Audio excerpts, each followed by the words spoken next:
Bueno, pues muy buenas tardes a todas y todos. Sean bienvenidos a esta segunda sesión de la Cátedra Extraordinaria Federico Mariscal 2021, eh, con nuestro estimado y admirado doctor Alberto González Pozo como ocupante de la cátedra. El miércoles pasado tuvimos la inauguración, fue una sesión entrañable realmente. A esa, digamos, a esa sesión, el propio doctor González Pozo la tituló Aprendizaje Interminable, paso por las universidades, aprendiendo con maestros, asociados, consultores y alumnos. Realizaciones tempranas desde 1954, creo que a todos nos dejó sorprendidos, una faceta que yo al menos no conocía. No sé si alguien de estos ciento y tanto inscritos que hay en la cátedra la conocería, pero sorprendente sus proyectos ahí en los que desarrolló en Alemania. Y esta segunda sesión, con la que vamos a cerrar el año, digamos, el año natural, está titulada El Edificio Monterrey y el Centro de Convenciones de Acapulco, testimonio de dos participaciones importantes. Eh, Retomaremos y al final de la sesión de hoy lo comentaré. Retomaremos el 12 de enero, el miércoles 12 de enero regresaremos a las sesiones. Tendremos las 8 sesiones que faltan, pues correrán a lo largo del 2022, pero por el momento le dejo la palabra al doctor Alberto González Pozo. Muchas gracias, Alberto, y encantados de tenerte por aquí. Muchas gracias. Le pregunto a la maestra Facio, ¿ya puedo presentar entonces? Sí, así es, doctor. Adelante. Bueno, muchísimas gracias a todos, especialmente a la Facultad de Arquitectura y a la oportunidad que me da de ocupar esta cátedra Federico Mariscal. Y realmente estoy muy contento por esta oportunidad, porque la semana pasada hablé de lo que yo considero que son mis pininos nada más, mis primeras incursiones en la arquitectura y tanto en México como en Alemania, como acompañando a otros arquitectos, a Salvador Ortega, a Abraham Zabludowski y especialmente al arquitecto Enrique de la Mora, de quien voy a hablar ahora otra vez. Voy a comenzar a compartir para que vean ustedes más o menos de qué se trata. Y aquí está. Ustedes me dicen si se ve o no se ve. Sí se ve, Alberto. Ahí se ve perfecto. Entonces, esta es la sesión 2 de esta cátedra. Y en esta ocasión me voy a referir a las dos de las obras, pues yo considero que son las más importantes en las que he participado en mi carrera profesional. La primera fue el edificio Monterrey, colaborando con el arquitecto Enrique de la Mora y Palomar. Y en la segunda, una década más tarde, el Centro de Convenciones de Acapulco, de 1972 a 73, en coautoría con los arquitectos Pedro Moctezuma Yaz Infante, Enrique García Formentí y Jaime Nenclares. He sido autor o coautor de otras obras que comentaré en las próximas sesiones de esta cátedra extraordinaria, pero estas dos que pues fueron en la década de los 60s y los 70s, me hicieron crecer profesionalmente. Ambas fortalecieron mi confianza en que yo podía acometer nuevos y más complejos problemas, pues después de pasar por estas experiencias que voy a relatar. Vamos a comenzar primero por el edificio Monterrey, en Mazarik 8 y Mariano Escobedo, en Polanco, que es una obra que se comenzó se proyectó en 1960 y se terminó en 63, prácticamente un poco antes, pero se inauguró ya poco después de esto, en 63. A principios de los años 60 del siglo XX, Monterrey, Compañía de Seguros para la Vida, S.A., ocupaba por varias décadas ya un inmueble ecléctico de los años 20, como muchos otros que hay en la calle Venustiano Carranza, en el centro histórico de esta ciudad. En esa época, otras compañías del ramo habían comenzado a modernizar sus sedes. Una de ellas, por ejemplo, la latinoamericana, acometió durante una década la construcción de una torre de 46 niveles en el mismo predio que ya ocupaba esta compañía en la esquina de Madero y San Juan de Letrán. Yo conocí todavía de niño el antiguo edificio de la latinoamericana y ahí mismo pues demolieron ese edificio y ahí se levantó esta torre de 46 niveles que durante bastante tiempo fue pues el edificio más alto de Latinoamérica. Mientras yo me encontraba ubicado en Alemania, en 1958-59, en la oficina del arquitecto de la Mora se habían hecho ya 6 anteproyectos para una nueva sede de la compañía Monterrey en Polanco. Y uno de ellos incluso se propuso como una torre configurada como hiperboloide de revolución, es decir, es una forma geométrica compleja, pero muy elegante, con la participación del arquitecto Félix Candela. Sin embargo, ninguno de estos intentos había conseguido avanzar hacia su materialización, no se habían aprobado. Así que a mi regreso de Europa y a las pocas semanas de reincorporarme a la oficina del arquitecto Enrique de la Mora, tuve la enorme suerte de acompañarlo en el proyecto definitivo del edificio Monterrey. Y aquí quiero narrar otra cosa. Cuando yo ya me iba a regresar de Alemania, que no sé si la mencioné la vez pasada, cuando decidí regresar a México fue porque en Alemania, en la oficina donde yo había comenzado a trabajar, pues sin papeles ni nada, me dijeron, oye, ¿por qué no te quedas aquí? Nosotros tramitamos tus papeles y te quedas y ya trabajas con nosotros. Y pues yo les dije, bueno, ustedes tramitarían mis papeles de estancia en Alemania como colaborador suyo. Sí, cómo no, nosotros nos encargamos. Él dice, hombre, pues realmente es un honor para mí lo que me están diciendo y se los agradezco muchísimo, pero creo que ya es hora de que yo regrese a México a hacer lo que ya sé hacer y lo que he aprendido aquí en Europa. Y entonces me despedí de ellos. Y si no lo hubiera hecho, no hubiera participado en este edificio Monterrey, porque pues, ya no me hubiera tocado a mí, sino a algún otro colaborador del arquitecto de la Mora. El caso es que algún día, a principios de los años 60, el arquitecto Enrique de la Mora regresó de un desayuno de los muchos que acostumbraba diariamente a desayunarse en el Sanborns de la calle Madero, y llegó pues un poco agitado y pone sobre mi mesa de dibujo una pequeña hoja de papel donde aparecía en forma muy esquemática la idea de un edificio suspendido y me preguntó mi opinión sobre si creía yo que era posible eso o no. Como era imposible no reconocer la calidad del ingeniero, de ingeniero estructural que ya tenía el doctor Sebart, con quien había desayunado, pues entonces dije, pues yo ya sabía que él había calculado la cimentación y la estructura de la torre latinoamericana que ya estaba levantándose, así que mi respuesta fue inmediata. Pues si el doctor Sebart cree que esto es posible, es que realmente se puede hacer.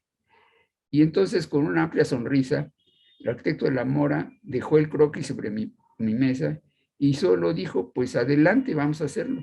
Y ya, me dejó el papelito. Nunca olvidaré esa escena porque fue el comienzo de una aventura de las que le encantaban a De la Mora y porque a partir de allí tuve la fortuna de acompañarlo en el proyecto y la realización de este singular edificio. De inmediato comencé a ocuparme de avanzar hacia el 7º anteproyecto que se presentaría a la compañía propietaria y primero a su gerente general, el señor George Holden, y después a los propietarios de la compañía. Pero el primer paso era convencer al gerente general. Yo sí quisiera mostrar aquí las imágenes que tengo de los dos autores de la propuesta básica para el edificio Monterrey. El arquitecto Enrique de la Mora y Palomar, que había nacido en Guadalajara en 1907 y desgraciadamente falleció pues, relativamente joven en la Ciudad de México en 1978, así como, desde luego, el doctor Leonardo Sebart Vigers, que él era originario de Veracruz de 1914 y falleció también en esta ciudad en 2010. O sea, ya tiene más de 20 años de que falleció, y el arquitecto de la Mora, pues como medio siglo, ¿no? Entonces, el hecho es que ellos dos realmente fueron los que habían desayunado juntos y los que discutieron esta posibilidad. Creo que me dejó a mí el arquitecto de la Mora. Y la verdad es que si no hubiera sido por eso, ese edificio no se había hecho, porque además yo sí quiero decir que el que firmó la licencia, al que le dieron la licencia y al que cargó con toda la responsabilidad de hacer ese edificio, fue el arquitecto Enrique de la Mora. Así que eso no, es algo realmente importante, porque habla de la confianza que se le tenía también en los círculos gubernamentales de esta ciudad. Entonces, lo primero que había que hacer, y eso me tocó explorarlo yo a mí, fue encontrar un rectángulo lo suficientemente grande que ocupara la superficie de este terreno irregular que tenía la compañía Monterrey en la esquina de Mazarik, que es la calle que se bajó. Voy a prender mi puntero porque no veo aquí.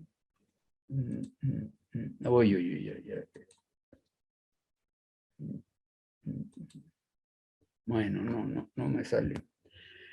El caso es que encontramos un rectángulo más o menos de 1040 metros y lo adaptamos a la distribución que tendría la planta del edificio con la solución estructural que habían planteado de la Mora y Sebart. ¿Qué era esa propuesta? Pues que se podía hacer un edificio con esta planta más o menos, con dos núcleos, dos apoyos de concreto únicamente, que venían desde la cimentación, que subían hasta arriba, y de allí se colgaban los pisos, es un edificio de oficinas de 6 pisos de oficinas, se colgaban los 6 pisos desde arriba hacia abajo, y cubrían una serie de cuerpos, una plaza, para empezar una plaza, que fue una de las razones para las que dieron la licencia de este edificio, porque se incorporaba prácticamente a las dos banquetas, a la de Mazarik, que está aquí abajo, y la de Mariano Escobedo, que está aquí lateralmente. Era la mera esquina. Entonces era una cosa buenísima que se compartía con la ciudad. Y además se completaba ya con volúmenes más bajos, con pues unos anexos que podían rentarse o ser parte de la compañía. Este fue durante muchos años, más esta parte aquí, una sucursal del entonces Banco de Londres, México, que tuvo aquí una de sus sucursales. Yo tenía ahí mi cuenta de cheques también. Y pues esto era la idea básica, pero la idea es pues, ver cómo iba a ser las plantas tipo y cómo iba a ser el corte del edificio, que es muy interesante, porque eso ya venía desde el primer croquis.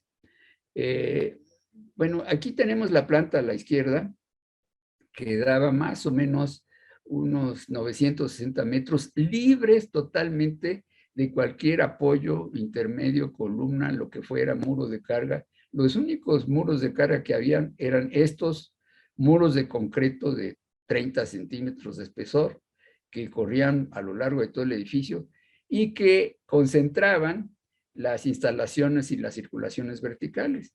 De este lado estaban las instalaciones de aire acondicionado, que eran las más voluminosas, 2 elevadores y una escalera. En los descansos había baños, y aquí había un ducto más chico para instalaciones eléctricas y sanitarias y tableros. Entonces los tensores de donde calvaría el edificio quedaban ya fuera en fachada. Aquí se ven. Y esto se reflejaba en el corte del edificio. No sé si está estorbando lo que yo veo aquí a la derecha, una franja, pero esta la puedo achicar, ¿verdad? Sí, ya. Aquí vemos el edificio en corte, marco intencionalmente en color azul clarito lo que era propiamente la cimentación.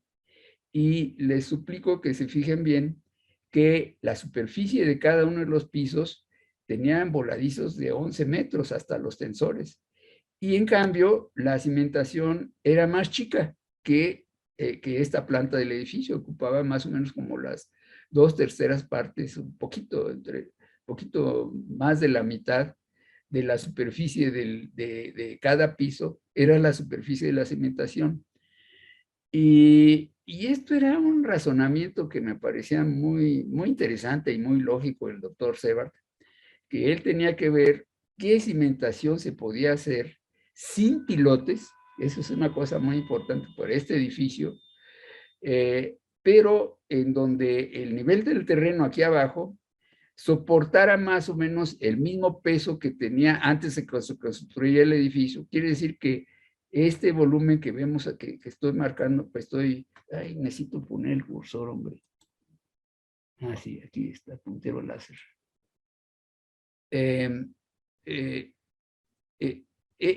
Esto que estoy englobando con mi puntero era más o menos el peso de la tierra que estaba antes de que se construyera el edificio, porque ya se había demolido una casa anterior que estaba en esa esquina cuando nosotros llegamos. Entonces, pues quiere decir que el arrasamiento es si este nivel del subsuelo aguantaba este peso sin sumirse, pues él calculó que el peso del edificio era equivalente a esto lleno de tierra. Y entonces eso, pues como es natural, se llama una cimentación por sustitución. Naturalmente se le agregaba además los vacíos que había aquí en el sótano de estacionamiento, que ese pues no quedaba a la vista, era un sótano muy amplio que ocupaba todo el terreno para todos los coches de los agentes y de los directivos de la compañía y de algunos visitantes. Aquí llegaba nada más el volumen de comercios y banco, y la plaza libre, pues era una plaza con aquí una altura de 6 metros, padrísima, y aquí venían los 6 pisos, y arriba estaban 2 traves maestras de 40, casi, como de 40 metros de longitud y 6 metros de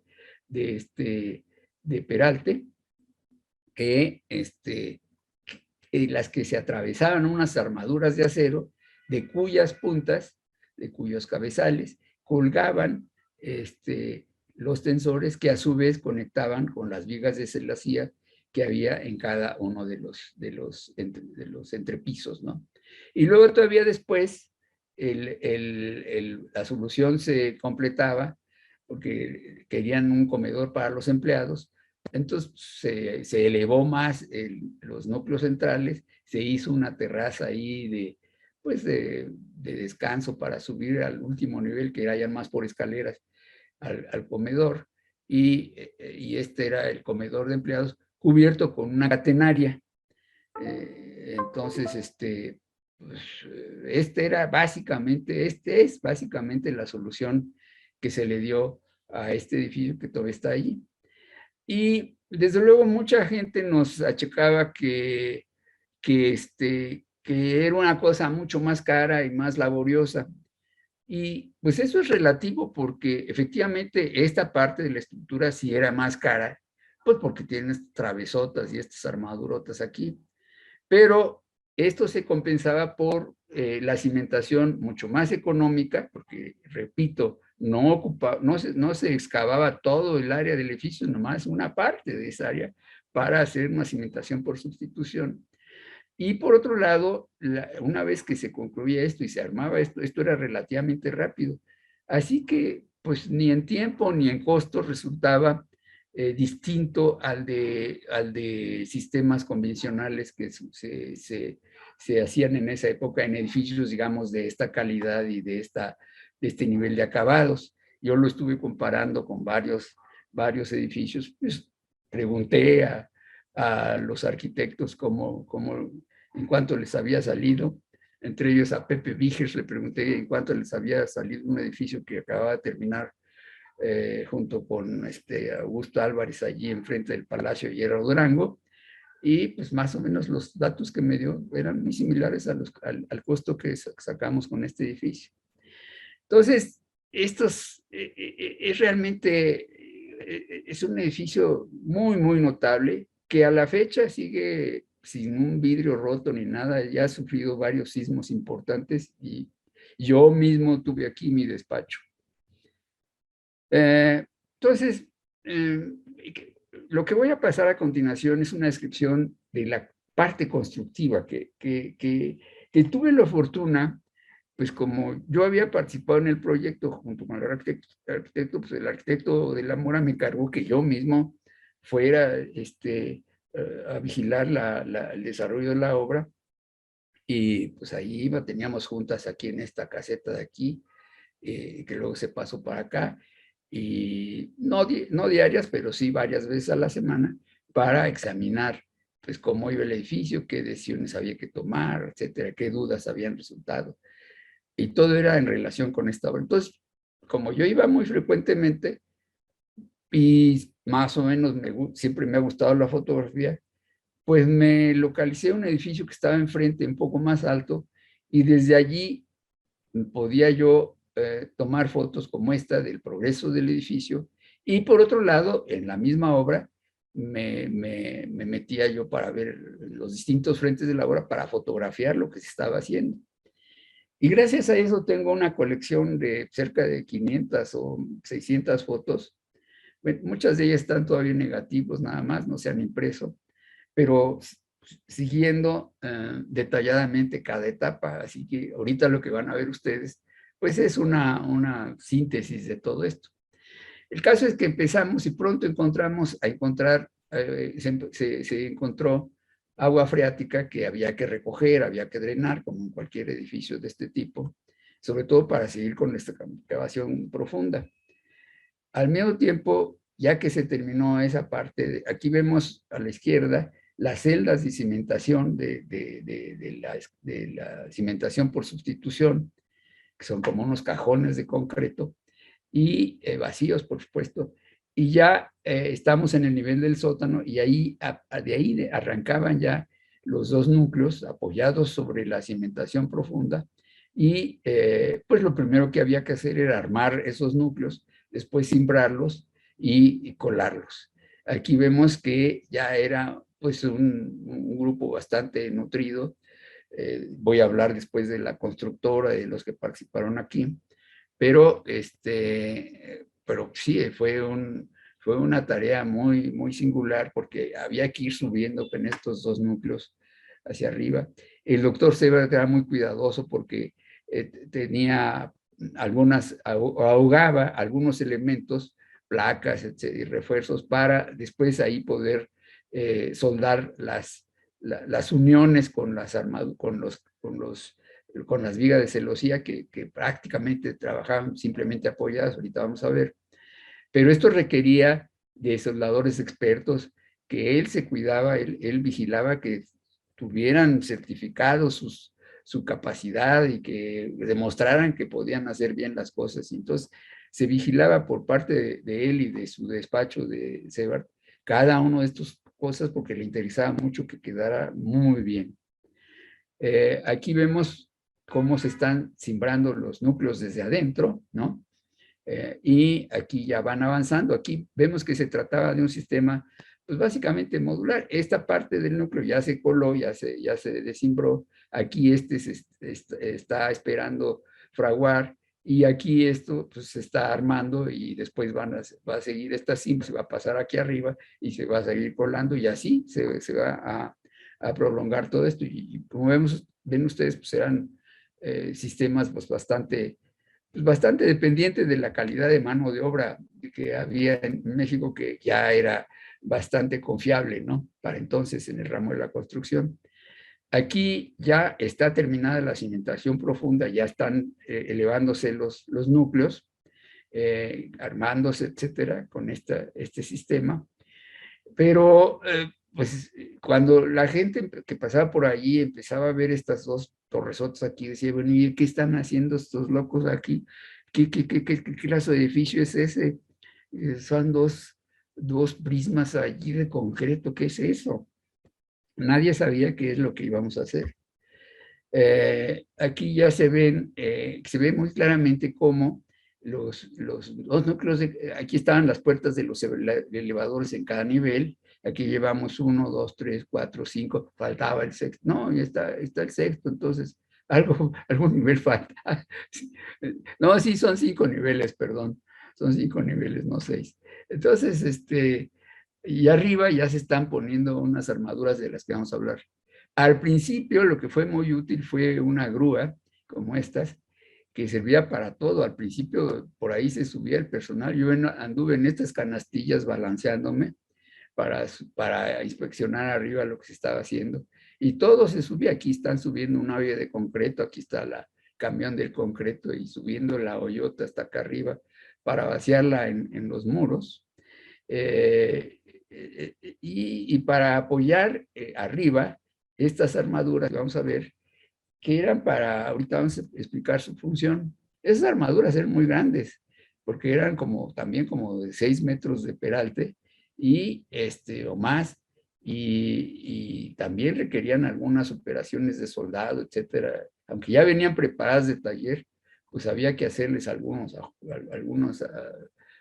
revisiones y algunos ajustes. Y luego ya se iban subiendo pieza por pieza para acomodarlas arriba y unirlas ya allá arriba para formar una sola armadura.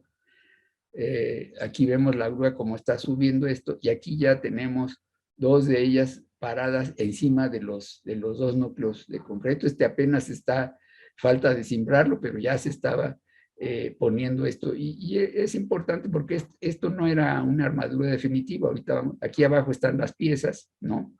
Esperando que se suban. Y mientras se avanzaba en la obra del sótano.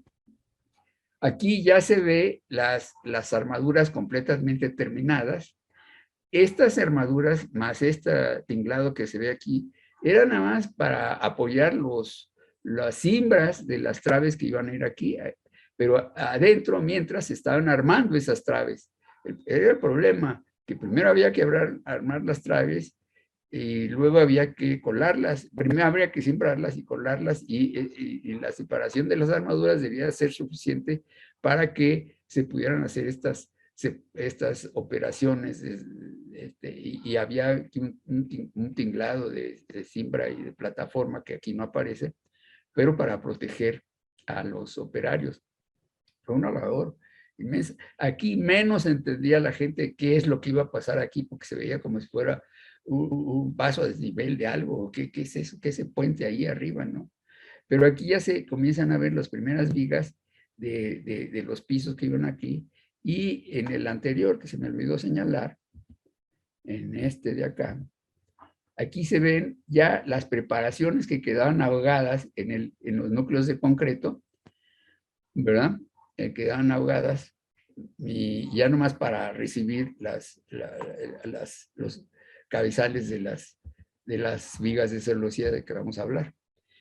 Yo me subía al edificio de enfrente y desde allí fotografiaba lo que estaba ocurriendo, pero también subía a la misma obra y ahí también fotografiaba pues cómo estaban haciéndose las cosas. Aquí vemos una foto que tomé allá arriba, ya estaba terminado el armado, ya nomás estaba esperando poner la cimbra y colar. Entonces, pero pues se estaba trabajando ya a 30 metros de altura sobre el nivel de banqueta, sin ninguna red de protección. Entonces sí, fue un edificio que implicaba cierto riesgo, pero afortunadamente no hubo que lamentar ningún accidente por esa razón.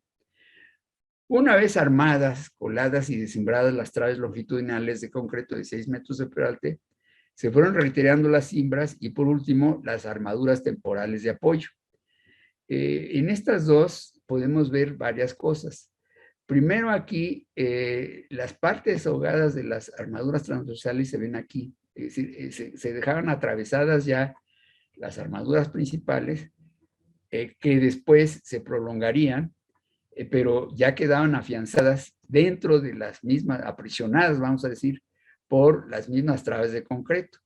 y ya y además las mismas trabas de concreto se iban colando por partes, no se colaron todas de una vez, y entonces allí el doctor Sebart había previsto una serie de juntas constructivas que tenían que seguir exactamente esta forma para que luego entrara la otra parte, el concreto fresco de la siguiente trave, y embonar aquí y desde luego los estribos y las vigas de las barras de acero, los refuerzos de acero, pues sí tenía que continuarse, y entonces se fue colando por partes, ¿no?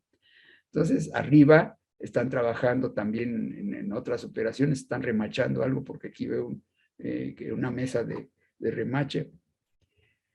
Luego, aquí ya está terminados los núcleos, aquí ya están los pisos entre estos dos núcleos, aquí ya estos núcleos ya se podían usar como escaleras, por lo menos ya se podían usar por escaleras, y ya después vinieron los elevadores forrados con colchonetas para que se pudiéramos trabajar, subir y bajar por los elevadores. Pero, mientras tanto, aquí están ya las dos traves de concreto de 6 metros terminadas. Aquí están las partes de las armaduras que quedaban ahogadas, y aquí ya se ve cómo esas partes se prolongaban para lograr el voladizo de 11 metros de un lado, y aquí faltan las del otro lado para lograr el voladizo de 11 metros del otro lado. Esas armaduras se completaban con remaches. Aquí vemos que era también una operación muy especializada, muy bien pensada por el doctor Sebart,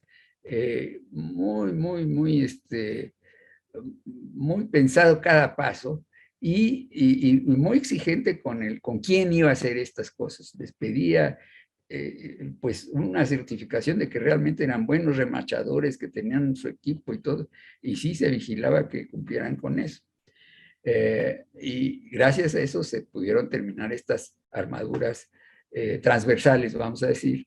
Y entonces ya con las armaduras transversales, de la punta de las cabezas de las armaduras transversales, se empezaron a colgar los tensores, que son estos de aquí, y ya empezando por el primer piso, se empezaron a colocar las vigas de celosía o largueros de celosía. Estas vigas tenían una enorme ventaja estructural que le gustaba mucho al doctor Sebart, pues cacarear la hazaña, porque a mí me parece que sí era una hazaña. En cualquier edificio que se haga de concreto o de acero, todas las uniones son rígidas entre las columnas y las traves, y si el edificio es de 10 pisos, pues las columnas en la planta baja son más gruesotas y las traves también son más peraltadas o más gruesas, y a medida que el edificio va subiendo, pues ya las columnas pueden ir disminuyendo de sección. Aquí no, aquí los tensores tienen la misma sección de arriba hacia abajo, y todas las traves de celosía son exactamente iguales, pero además no están funcionando como marcos o como ligadas, digamos, con soldadura ni como estructura de concreto de nada, sino están simplemente apoyadas, porque entraban aquí las tensores eran dos perfiles de canal, separados pues unos 1 centímetro y medio, y con unas placas en las que se insertaba casi nada más digamos, el alma de este perfil, se insertaba y ya quedaba simplemente apoyado.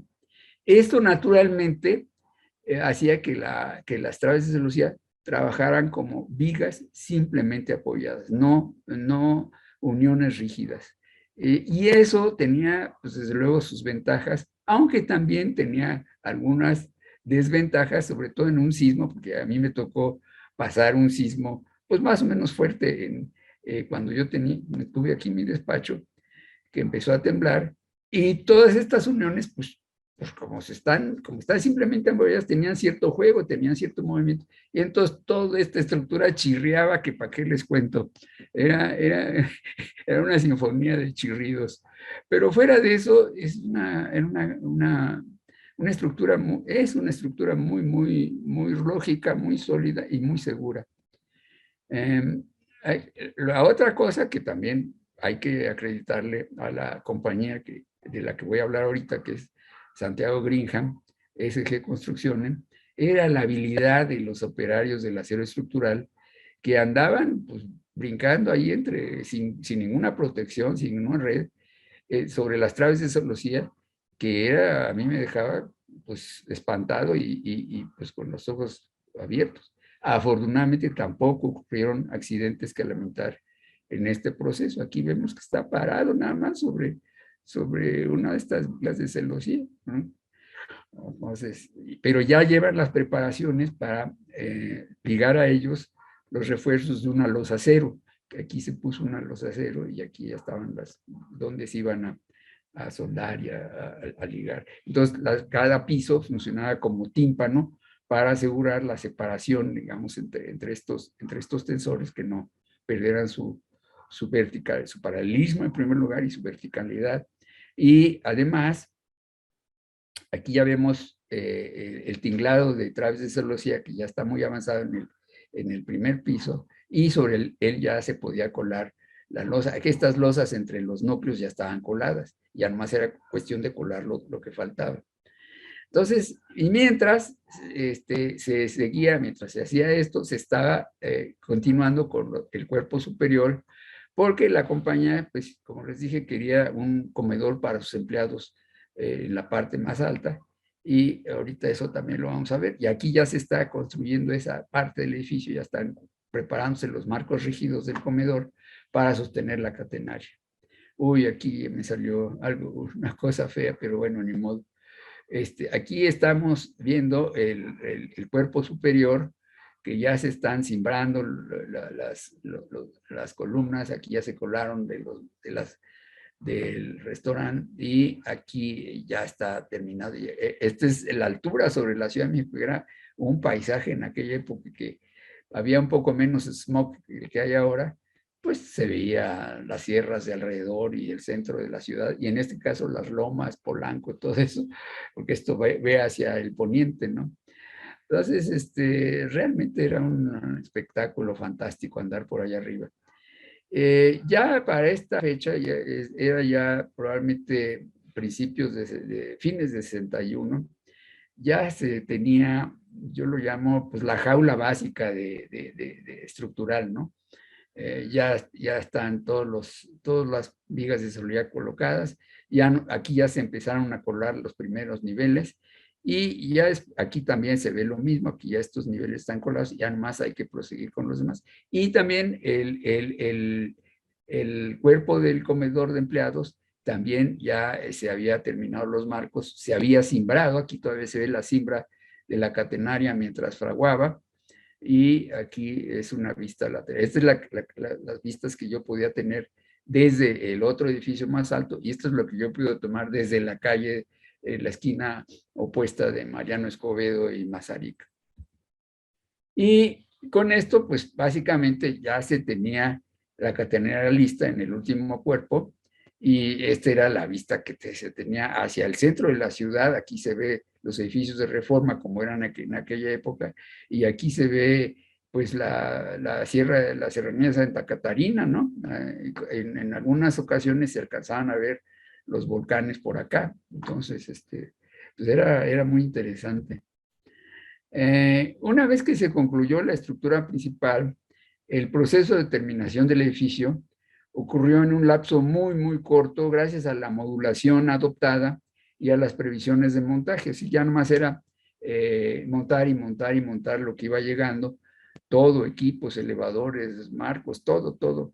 Y sí se protegía, aquí aparecen los marcos de los elevadores protegidos con plástico, los elevadores mismos que ya estaban funcionando y sirvieron mucho para muchas de estas cosas, pues como les digo, se forraron con colchonetas para que no se estropearan las cabinas, etcétera, y sí servían para subir muchas cosas, entre otras cosas. Aquí vemos tubos, ¿no? Que no sé qué hacen aquí, pero ahí estaban. Y aquí tenemos el tendido de los ductos ya en los pisos, de aire acondicionado en cada piso. Y aquí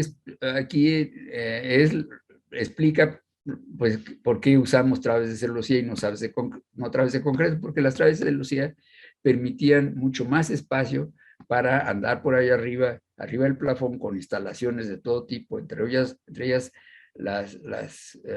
los tubos y las cajas de aire acondicionado, etcétera, pues aprovechando los espacios que nos dejaban estas traves de celosía.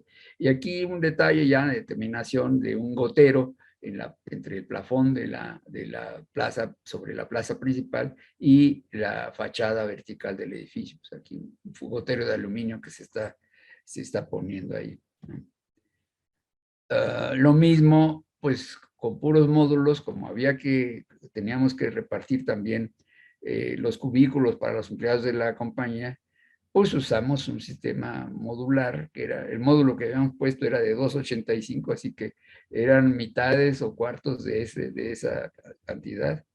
Y pues con eso hacíamos los canceles, eran todavía canceles de madera muy sencillos, pero nos servían para ir armando la división entre las oficinas. Y aquí vemos cómo se veían originalmente los tensores, que vemos claramente las dos canales, y aquí la cabeza la cabeza de la armadura ya está forrándose, porque había que forrar todo, inclusive estos se forraron con una pasta para contra incendio, por si acaso había alguna vez un incendio del edificio, pues que no se dañara tanto no se dañara la estructura metálica, entonces había que protegerla. Aquí también es lo mismo, aquí ya las cabezas ya protegidas con los cabezales de las vigas de celosía, y aquí encima de ellas se nos ocurrió poner unas ventilas de emergencia, aquí las vemos también otra vez, por si acaso fallaba o se descomponía el aire acondicionado, que pues, sí ocurrió un par de veces, y bueno, pues por lo menos podíamos abrir unas ventilas de emergencia para no estar encerrados mientras se arreglaba el aire acondicionado. Y ya después se forraban los tensores mismos, se les recubría una pasta protectora y luego una camisa de aluminio, que más o menos trataba de seguir la misma forma del tensor, pero mucho más tosca, ¿no? Mucho menos fina, pero bueno, pues ya en conjunto no se veía tan pesado. Este es un aspecto de la plaza ya terminada, que era, esta plaza duró, pues no sé, como 20 o 30 años, así, hasta que un día, no sé si a fines de los 80 o principios de este siglo, a fines de los 90 o a principios de este siglo, de repente un día apareció con una reja, y es que la compañía también cambió de nombre, no sé si cambió de dueño, y pues ahora puse una reja ahí que no le hace ningún bien a esta plaza. Pero durante mucho tiempo, muchos años funcionó como plaza cubierta muy, muy agradable, y en la que pensábamos, desgraciadamente ya no hubo recursos para ponerlo, pues ya la compañía ya no quiso gastar más dinero.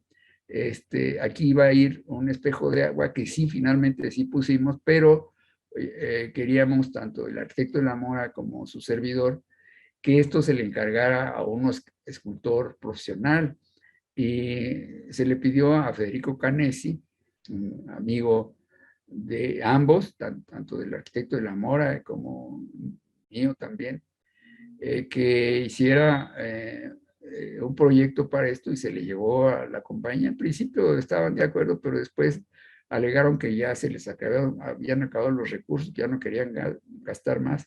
Y sí le pagaron a Canesi por su maqueta, pero pues no se hizo esta obra. Es una lástima, porque una réplica de esto está ahora en la Academia de Artes del Museo Nacional de San Carlos. Afortunadamente allí está todavía una réplica de esto y ahí se puede ver. Así quedó terminada la obra a fines de 62. En realidad la inauguración oficial fue hasta 63, pero fue la primera de su tipo en América Latina y una de las primeras a nivel mundial. En Bélgica se hizo una, en Rotterdam también creo que hubo otras, En Canadá sabemos de un intento que se hizo ahí también. En Argentina había un arquitecto, Amancio Williams, que también quería hacer algo así, pero no, que yo sepa, no sé si lo logró hacer. Y bueno, pues este fue la propuesta aquí en México. En México, desde luego, fue la primera y ha resistido muy bien los sismos, sin que se haya quebrado un solo vidrio. Y yo tuve la oportunidad, le pedí permiso al arquitecto de la Mora, de instalar mi primer despacho en un pequeño módulo de escasos 30 metros cuadrados, aquí en el segundo piso de este edificio, viendo hacia la parte opuesta de más alto. Entonces, estas últimas fotos ya son de Guillermo Zamora, que era un fotógrafo profesional de primer orden y que fue el que tomó estas tomas, ¿no? Lo mismo este es el aspecto que tenía ya el comedor con su catenario ya terminado. También funcionó muchos años hasta que después, pues no sé por qué lo dejaron de prestar ese servicio a sus empleados y se convirtió después en varias cosas, tuvo computadoras o no sé qué, y luego alguna vez funcionó como centro nocturno. Creo que aquí estuvo la cueva de Amparo Montes también al principio, donde cantaba boleros y todas estas cosas. Y bueno, pues era este espacio que era realmente, porque se tenía una vista hacia el centro de la ciudad fabulosa, ¿no? Entonces, sí quisiera mencionar, pues, datos de la obra. La compañía que lo encargó era Monterrey, Compañía de Seguros, sobre la vida. La iniciación del proyecto fue en enero de 1960, se terminó prácticamente en noviembre de 62 y, por supuesto, ya lo he mencionado, el proyecto y dirección de la obra fue el arquitecto Enrique de la Mora y Palomar.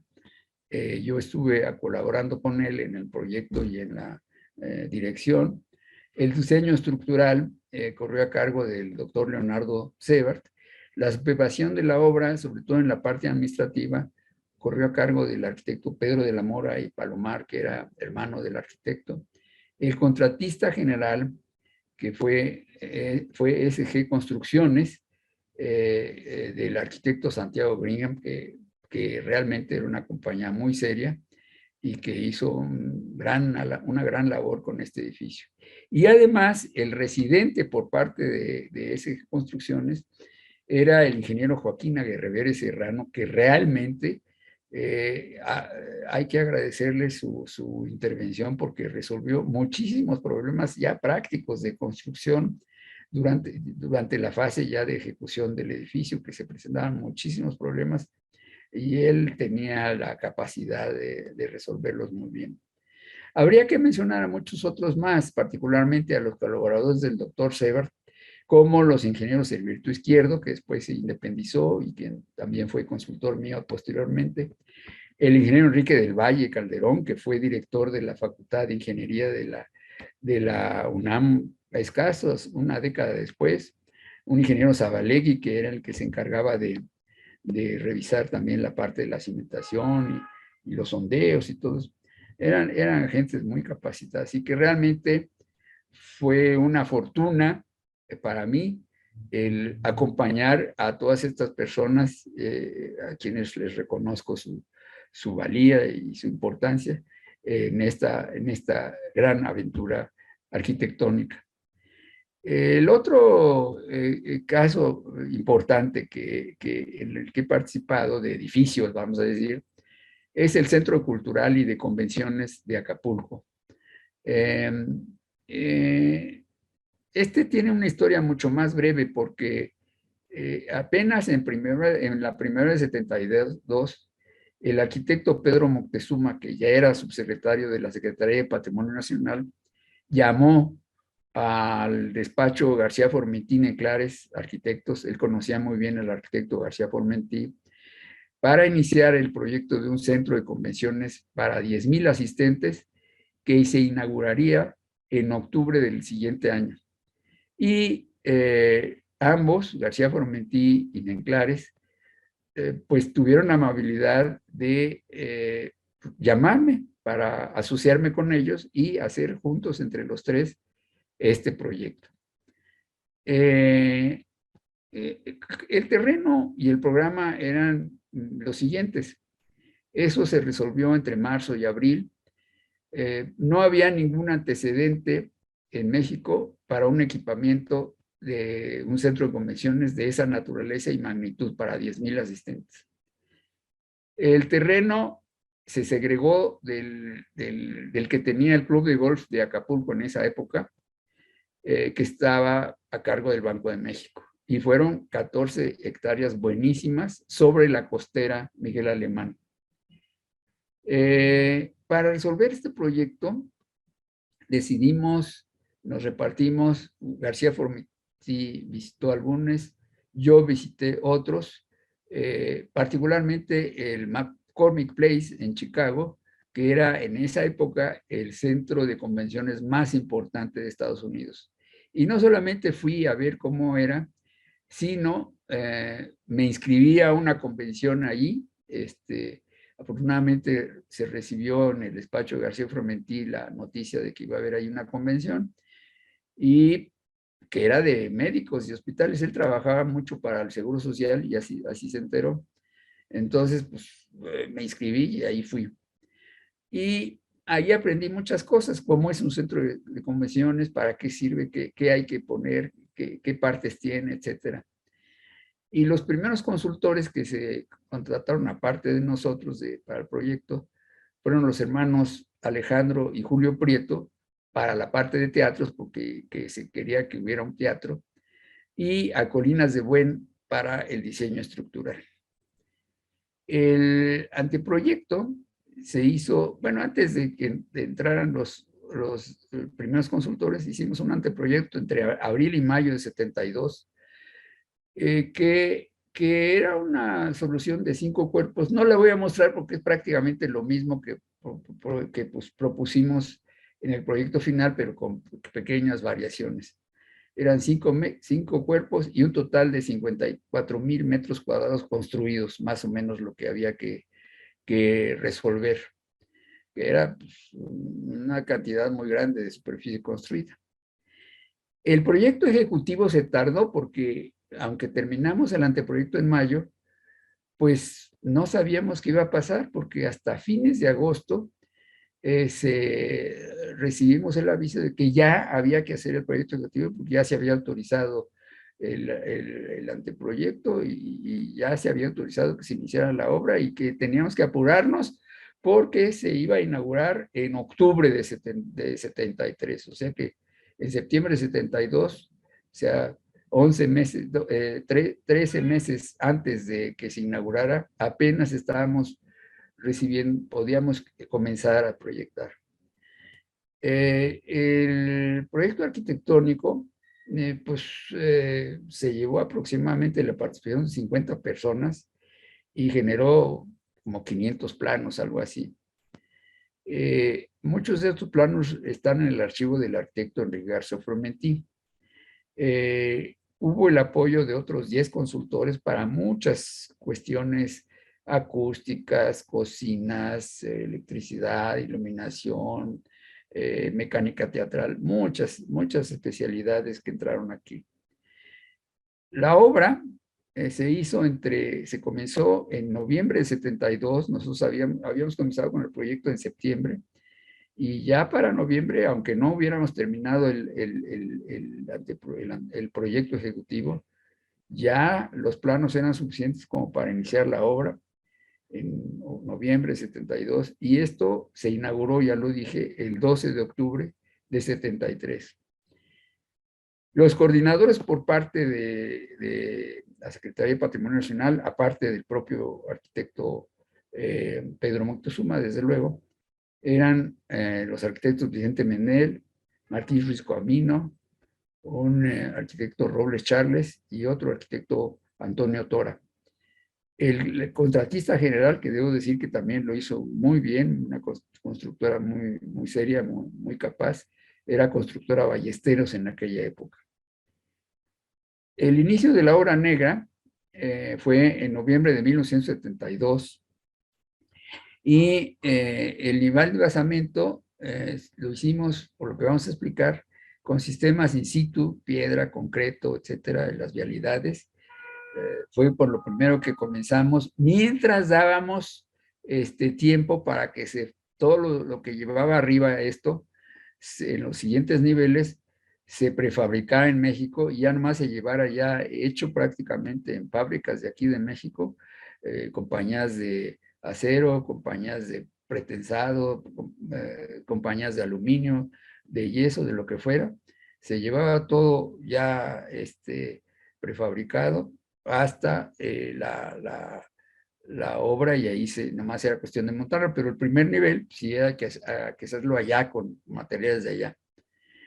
Entre febrero y agosto de 73 se terminó el nivel principal y la planta alta con estructura metálica y fachadas con sistemas prefabricados. Y entre mayo y septiembre de 73 se dedicaron a las instalaciones, acabados, y los últimos días de septiembre todavía se estaba limpiando la obra, que fueron la etapa de limpieza y de pruebas de los sistemas, ¿no? Y la inauguración, repito, fue el 12 de octubre de 73. Los detalles de todo este proyecto se publicaron completitos en un número especial, número 63, de la revista Cali, que ocupó todo un número para dar detalles de todo este edificio y ahí se pueden consultar. Esta era la planta del conjunto. Este era el terreno de 14 hectáreas. Aquí abajo estaba la costera. Aquí preveíamos una pequeña plazuela de acceso y luego aquí un acceso aquí y luego otra llegada de vehículos que para los que llegaran en vehículo, en coche, pues tenían varias alternativas. Pues llegaban en autobús o en camión turístico, o sea, bajaban aquí y entraban acá. Si traían su propio coche, se metían aquí a un estacionamiento muy grande o bien por el otro lado entraban a otro estacionamiento aquí. Los cuerpos principales eran que era el mayor, que era el Salón Teotihuacán, que era un salón que servía lo mismo para exposiciones, que para reuniones, que para desayunos, que para comidas, pero también para convenciones masivas, grandototas, ¿no? Como la que se había llamado a esto, ahorita vamos a explicar. Esto de aquí es un edificio central que tenía más bien salas de conferencias más chicas, de distintos tamaños. Eso yo lo había aprendido en el McCormick Place, de que hay que tener salas con capacidades para cosas grandotas, para cosas medianas, para cosas más chicas. Y luego un restaurante, algunas tienditas de aquí, de artesanías, y administración del edificio, y un espacio central que después vamos a explicar con circulaciones y una escultura tridimensional. Luego aquí estaba el teatro Juan Luis Larcón, está ahí todavía. Aquí había un anexo de casas de máquinas, y aquí atrás, aprovechando la pendiente del terreno que ya comenzaba a subir hacia el anfiteatro de Acapulco, que es como se nombra a la cavea ahí que rodea la parte baja de Acapulco, empezaba aquí el terreno a ascender muy rápidamente. Entonces aquí se nos ocurrió proponer, y afortunadamente un teatro al aire libre, un teatro griego prácticamente, y aquí otro estacionamiento. Todo esto venía además con rampas, con escaleras por todos lados, etcétera, ¿no? Entonces, aquí está el Salón Teotihuacán, pues era para 4,500 asistentes. El teatro era para 1,200 espectadores. Las salones de conferencias para varios tamaños. Pero además, este salón se podía dividir a su vez para convenciones más chicas. Y este jardín era un jardín que se pensaba como parque arqueológico. Se llamó al poeta Carlos Pellicer, que había conducido el Museo Arqueológico de Villahermosa, para que él escogiera una serie de piezas, una serie de réplicas que hacía el INAH en aquella época, de piezas de monolitos grandes de nuestro pasado prehispánico, en fibra de vidrio, y que eran réplicas, y se distribuyeron aquí en este jardín para que los visitantes pudieran verlas, ¿no? Esta era la planta de los tres. Este es el basamento. Todo esto son estacionamientos. Estos son estacionamientos del personal. Aquí hay servicios, etcétera, oficinas de la administración, todo esto. Y esto eran ya el foso de orquesta y algunos anexos aquí del teatro. En el siguiente nivel ya viene el teatro ya bien desarrollado con su luneta, su vestíbulo. Aquí está la casa de máquinas. Aquí está la planta baja del cuerpo donde aquí había salones de conferencias aquí atrás chiquitos, unos chiquitos y arriba otros más grandes. Y este era el salón principal con sus servicios. Y en la parte posterior pues estaba el teatro. Y en la parte más arriba pues ya nomás estaba esta mezanina sobre el salón principal, estas salas de conferencia arriba de esta parte, o un restaurante aquí, y aquí la parte alta, la gradería del teatro, las partes más altas del teatro. Y lo mismo la torre de telones y los anexos del teatro. Entonces, era todo un conjunto. Aquí está la planta de los salones de conferencia que había allá, y los servicios para los traductores y para los intérpretes. Estaba todo bastante bien pensado. Este es un poco la vista frontal del conjunto, como se apreciaba recién inaugurado. Aquí vemos lo que yo llamo el anfiteatro de Acapulco, que es la topografía natural de la sierra que empieza a elevarse, ¿no? Y pues eso lo tocaba una partecita al propio teatro al aire libre, entonces pues, se empezaba a levantar. Y esto eran barrios populares, que en otra conferencia voy a hablar de un centro de desarrollo de la comunidad que poco después nos tocó desarrollar también con García Formentina en Clares en estas partes de aquí. Pero ahorita pues aquí estamos hablando del centro que está aquí abajo, este era el parque arqueológico, y como ven ustedes son volúmenes muy sencillos, excepto el teatro que sí tiene una configuración de líneas inclinadas que vemos aquí, que tengo que explicar después con ayuda de un corte, pero vemos que aquí son rampas, rampas escalera también, aquí son escaleras, y aquí están unas pérgolas a la entrada. Y esta es básicamente la solución. Esta es la vista del conjunto, esta es la caseta de proyecciones del teatro al aire libre, que no se ve aquí el graderío. Si oye un ruido por ahí, no sé si alguien dejó abierto su micrófono o si me están llamando la atención. Bueno, entonces aquí se ven las cubiertas de los dos cuerpos. Este es el central y este es el Salón Teotihuacán, y aquí se alcanza a ver, y aquí se ve la bahía de Acapulco como era en aquella época, ¿no?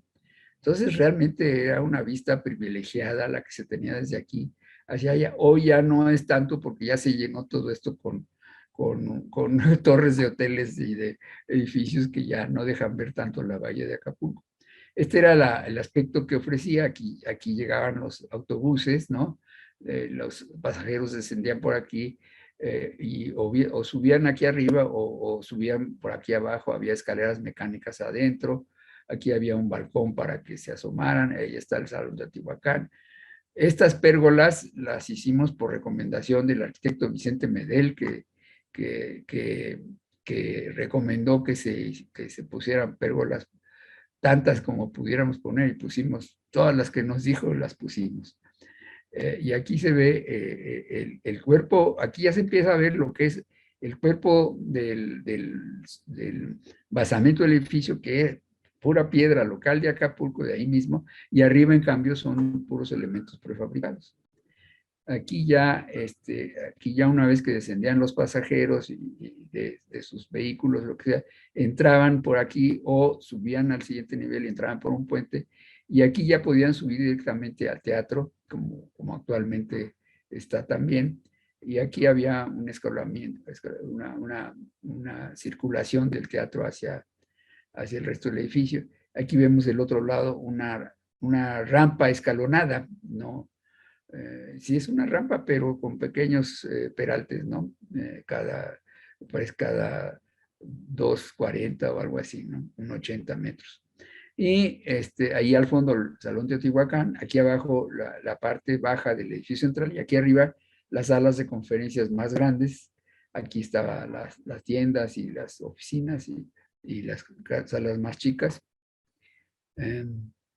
Y esta es una vista del Salón Teotihuacán, que era para 4.500 personas. Desde luego, las 4.500 cabían siempre y cuando se construyera, o sea, más bien se dejara listo unas tribunas. El problema era que aquí está el Presidium, que tenía una altura ya, no sé, eran como un 80, algo así, de altura el Presidium, era bastante altito.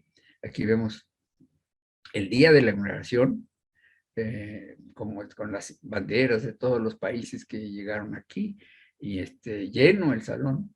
Y la última parte, como ya no alcanzaban a ver hasta, tan lejos hasta el presidio, se nos ocurrió poner unas tribunas de aluminio plegables, de tal manera que cuando se llenara, pues se desplegaban estas columnas y para que todos juntos, todos vieran, las últimas filas también vieran lo que... Y desde luego con equipos de sonido, iluminación, todo esto iba aquí. Arriba estaban grandes marcos pues de 50 metros de claro aquí, ¿no? Bastante grandes. Y esta es otra foto de blanco y negro de la cena de inauguración. O sea, aquí lo que hay son mesas, meseros y asistentes. O sea, en un salón muy versátil que servía para unas cosas o para otras, o también para exhibición, para ferias de exposición, ¿no? Estos son cortes, desgraciadamente se me atraviesa aquí esta cosa, aquí está. Aquí vemos la cubierta del salón principal, eran unas traves de 24 metros, estaban aquí los marcos rígidos de acero, unos marcotes, que eran también doble perfil para meter por ahí instalaciones, etcétera, y poder tener inclusive aquí en estas tres separaciones se podían poner muros corredizos para separar una cosa de otra, para hacer salones más chicos. Este es el nivel de estacionamiento y este es un balcón aquí encima del... Entonces las tribunas de aluminio se ponían aquí y a los lados, ¿no? A los lados de este balcón.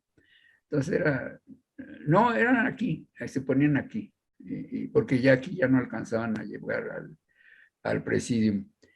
En el otro edificio, en el central, pues ya son claros un poco más chicos, pero de todas maneras son cubiertas.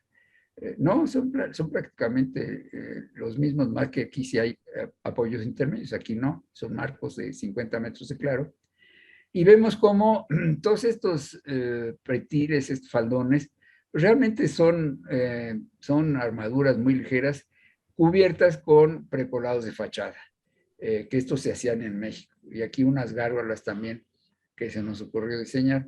Aquí vemos el contraste entre los materiales con que se construyó el entresuelo, digamos, el basamento, que con el sótano, que era pues una cubierta, una entrepiso de reticular de concreto, columnas de concreto y los muros exteriores de piedra ahí local de Acapulco, que le daba muy buen aspecto. Y eso fue en lo que nos tuvimos la obra los primeros meses, mientras ya con los planos se fabricaban todas estas estructuras, todos estos paneles, todas estas ventanas, hasta las divisiones de yeso, todo se hacía prefabricado y se mandaba a Acapulco en vehículos y ya nomás se armaba muy rápidamente allí.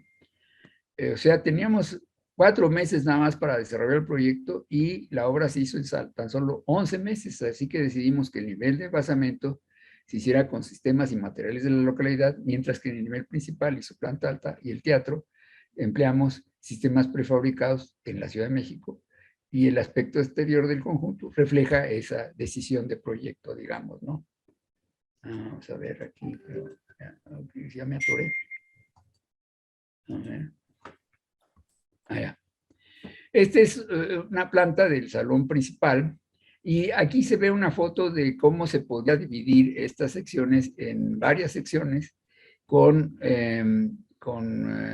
paneles corredizos colgados aquí de la estructura.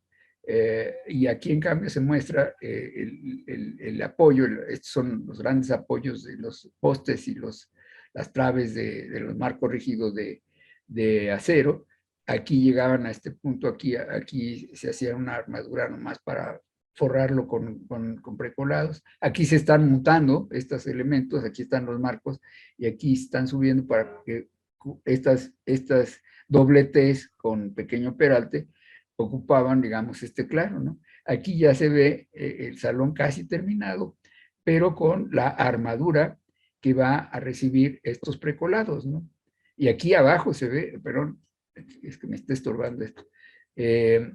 Aquí se ve los vehículos que tenían, era realmente una hazaña lo que tenían que hacer para pasar por la autopista de Acapulco, porque aunque ya era autopista, pues había tramos que no eran tan fáciles de circular con estos enormes vehículos cargados cada uno con dos piezas, con dos precolados de cubierta de doble T.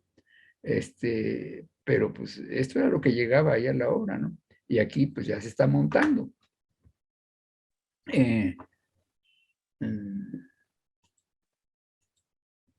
Ya son fotos de la obra terminada, el aspecto exterior del Salón Teotihuacán, ¿no? Este es el edificio central con la parte baja y la parte alta con las salas de conferencias más grandes. Entonces, y sus precolados de fachada, aquí tienen petiles de fachada, pues también son igual de paneles de precolados, prefabricados de concreto. Y desde luego sí, una cosa que sí, yo había visto en el McCormick Place, pero no que sí, no, al contrario, yo me propuse hacer exactamente al revés aquí en Acapulco. El McCormick Place está en Chicago, a orillas de uno de los grandes lagos que hay en Estados Unidos, pero era un edificio totalmente cerrado. Uno entraba a ese edificio y ya todo era adentro y todo era sistema de aire acondicionado. Entonces, todas las circulaciones, todo era dentro. Y uno se sentía adentro como Jonás en la ballena, ¿no? Estaba yo adentro ya de un gran conjunto. Aquí al revés, aquí lo que dije, bueno, lo que discutimos los tres, Enrique, Jaime y yo, dijimos, bueno, a ver, pero con este paisaje de Acapulco, con la bahía de Acapulco ahí enfrente, las circulaciones las vamos a hacer abiertas hacia los alrededores. Y así lo hicimos. Entonces, que además, para una convención de 10,000 gentes, pues un pasillo de casi 10 metros, pues escasamente era para la multitud que se iba a mover aquí, pero además prolongamos esto ya sin cubrir, entonces pues era un espacio bastante amplio y además la gente iba a andar aquí, no formalmente, sino en guayabera o inclusive hasta en shorts, etcétera. Pero podía también comer aquí o tomarse una copa, lo que fuera, en un restaurantito que pusimos allí, o abajo había una cafetería, aquí estaban los salones chicos de conferencias, y en fin, esta era la entrada a los salones de conferencias, y aquí dejamos la estructura lo más que pudimos, los precolastros, y solamente poníamos plafones ya en donde comenzaban las partes pues, más importantes del edificio. En el edificio central, pues había un lugar donde todo el mundo llegaba y de ahí se distribuía, y ahí se nos ocurrió hacer un hueco entre los tres niveles, porque del sótano del entresuelo a la planta principal, pues se hizo una perforación, y de aquí abajo arrancaba una escultura que se le encargó al escultor Enrique Miralta, que salía por aquí arriba, y arriba había un tragaluz, entonces estaba muy bien iluminado, y arriba las circulaciones del cuerpo de arriba la rodeaban, y aquí había escaleras mecánicas para subir con comodidad allá arriba. Entonces estaba muy bien señalizado, lo cuidamos mucho. todo bien jardinado, en fin, de todo se pensó en los logotipos, todo lo que tenía que tener, ¿no? Y este es cómo funcionaban los salones de conferencias, que podían ser de este tamaño o podían dividirse.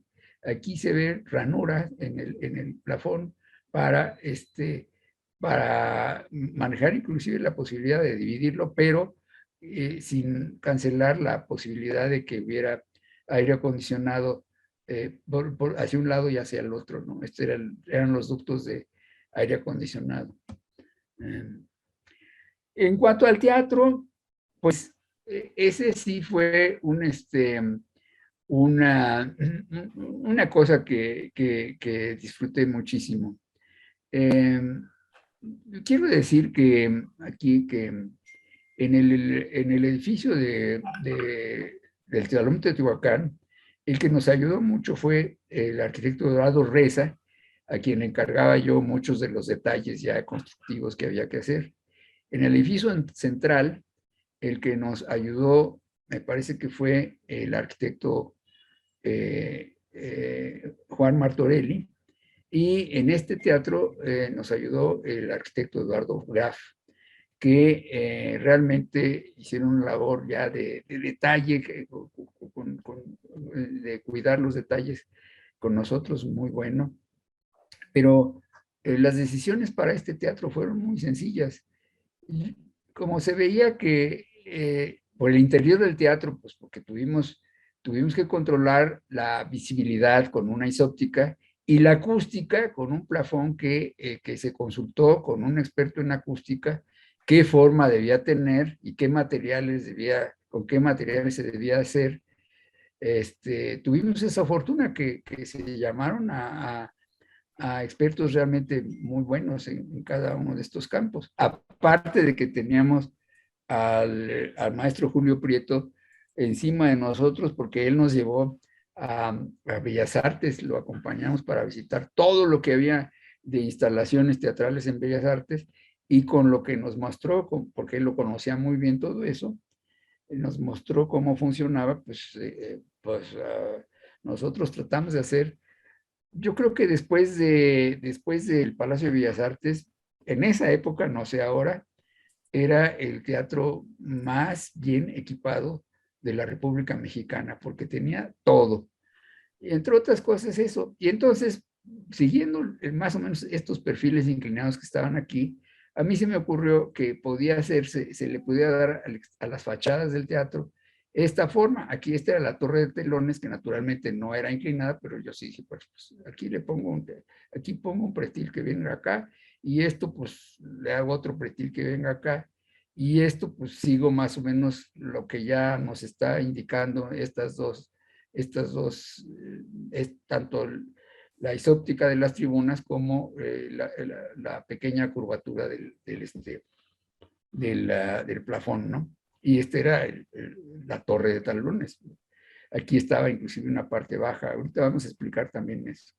Y para la entrada del edificio, que está aquí, bueno, ahí había que prever que por un lado entraba mucho sol por aquí, y por otro lado, y había que protegerlo, y por otro lado, pues había que idear que no fuera simplemente pues una fachada de vidrio con unas puertas allí y ya, ¿no? Entonces a mí se me ocurrió, recordando un poco el pasado marítimo de Acapulco, tomar como ejemplo, sin tratar de golpearlo tal cual, lo que es uno de los toris, que son portales, digamos, de acceso en algunos santuarios shintoístas, budistas, y también en la India también hay de solución, que se llaman tori, que constan en dos postes y dos vigas, pero en Japón, pues la viga de aquí arriba es como un poco inclinada, un poco pandeada, ¿no? Entonces, lo que se me ocurrió es, pues yo voy a hacer un tori aquí también. Entonces hice mis dos postes de concreto y las vigas aquí, esta más gruesa y esta, y aquí encajaba la circulación que venía del edificio central. Y luego aquí, pues como estábamos en Acapulco, el arquitecto Moctezuma le pidió a Tonatiuh Gutiérrez, que había sido un gran nadador, pero que se dedicaba últimamente en esa época ya se dedicaba más bien a, a coordinar a una sección de artesanías del gobierno. Él encargó a los maestros de cobre de San José del Cobre, ¿cómo se llama? De Santa Clara del Cobre, que hicieran esto como charolas con puras formas de peces, de mariscos, de pulpos, de todo tipo el reino marítimo animal.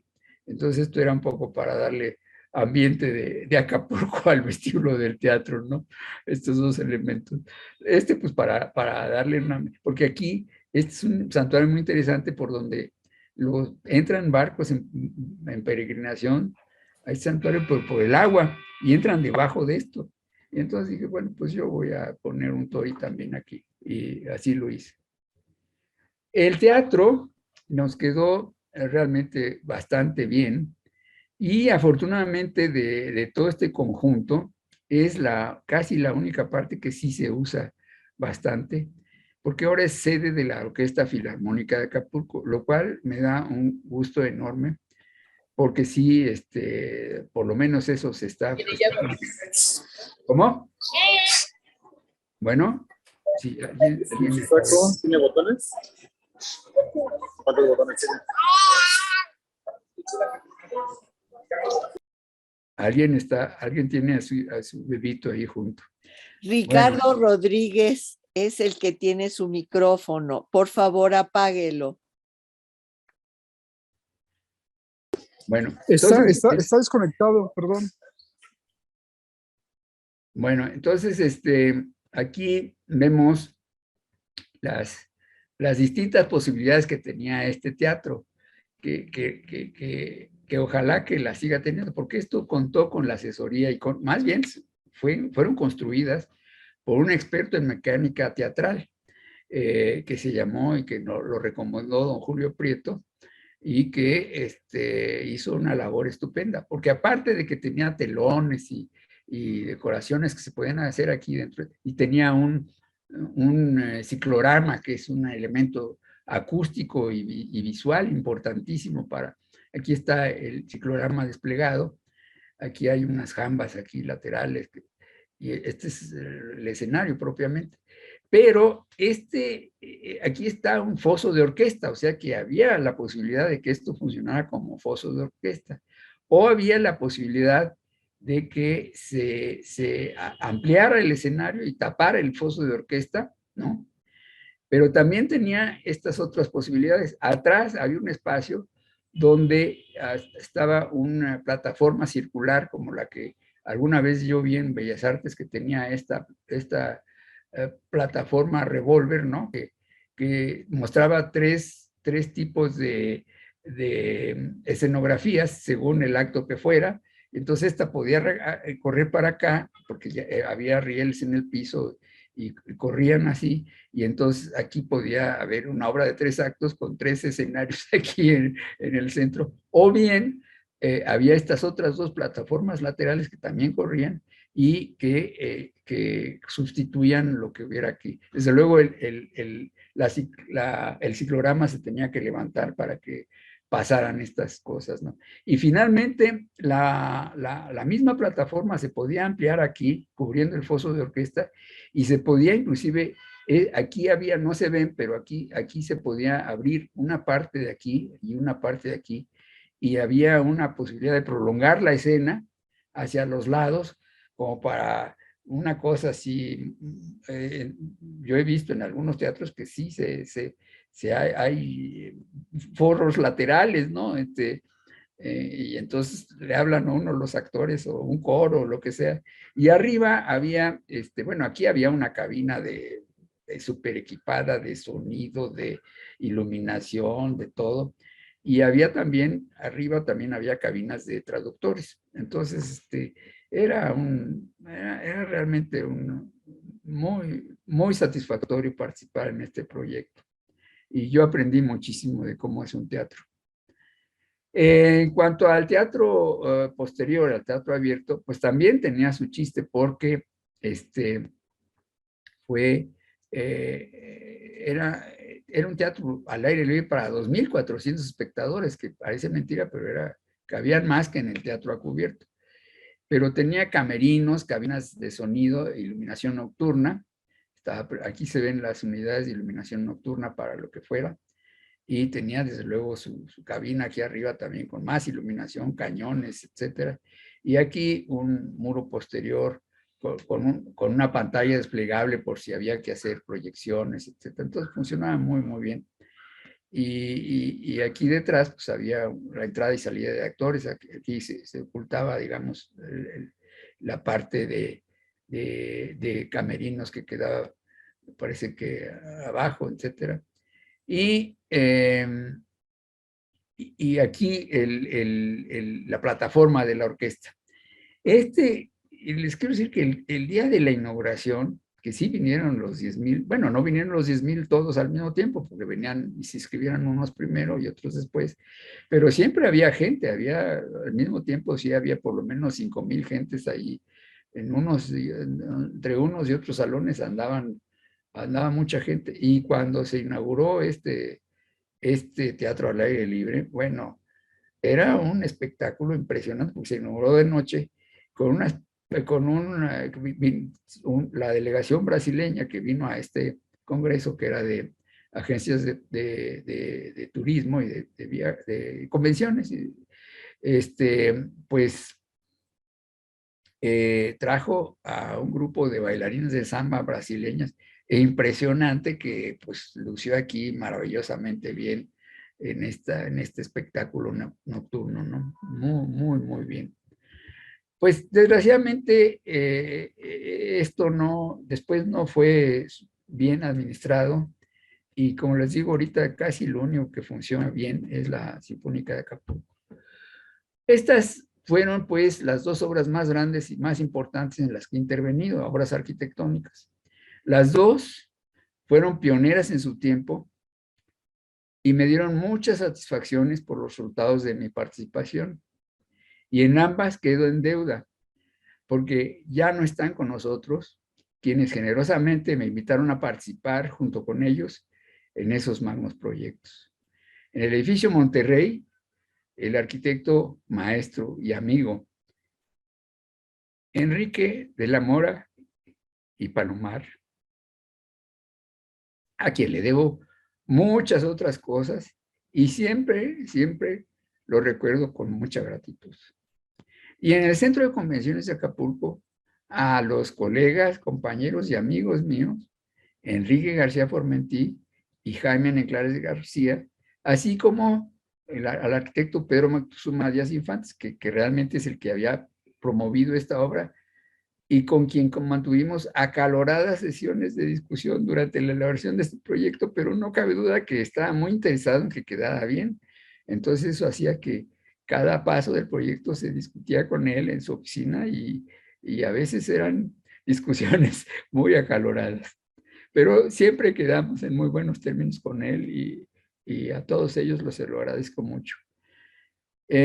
Todos ellos tienen, más que quien está haciendo esta presentación, son ellos quienes merecen un justo reconocimiento por todos estos logros. Pues esto es lo que les puedo presentar ahora, y muchas gracias, y estoy a su disposición para cualquier pregunta que quieran hacer. Gracias.